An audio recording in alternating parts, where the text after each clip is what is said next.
என் மகன் விஜய் அவர்கள் நடிக்கணும்னு சொன்னப்போ அவரை ஃபோட்டோ ஷூட் எடுத்துட்டு நான் இப்போ பிஸியாக 90ல் வந்து பல மொழிகளில் அவ்வளோ இதாக இருக்கும்போது நானும் அப்படி தான் நினச்சேன். நம்மளே நம்ம பிள்ளையை அறிமுகப்படுத்தினா நல்லா இருக்காது. அதில் பல சிக்கல்கள் இருக்குது அப்படின்னு ஃபோட்டோ ஷூட் எடுத்துட்டு அந்த ஆல்பத்தை கையில் வச்சுக்கிட்டு எத்தனையோ இயக்குநர்கள்ட்ட போயிட்டேன். நான் ப்ரொடியூஸ் பண்ணுறேன், எவ்வளோ வேணாலும் செலவு பண்ணுறேன், இவனை நீங்கள் டைரக்ட் பண்ணணும் அப்படின்னு பல இயக்குநர்கள்ட்ட போனேன்.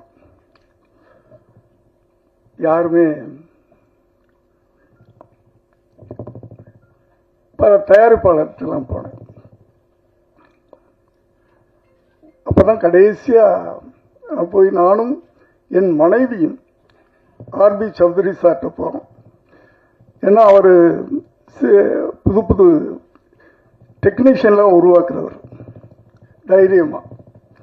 அவர்கிட்ட போய் இதே வார்த்தை நானும் என் மனைவியும் போய் கேட்குறோம்.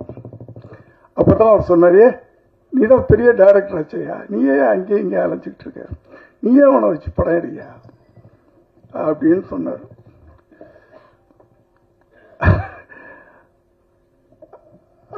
அதனால தான் நான் வந்து கட்டாயமாக அவரை வந்து நானே வச்சு படம் எடுக்கக்கூடிய ஒரு சூழ்நிலை உருவாச்சு.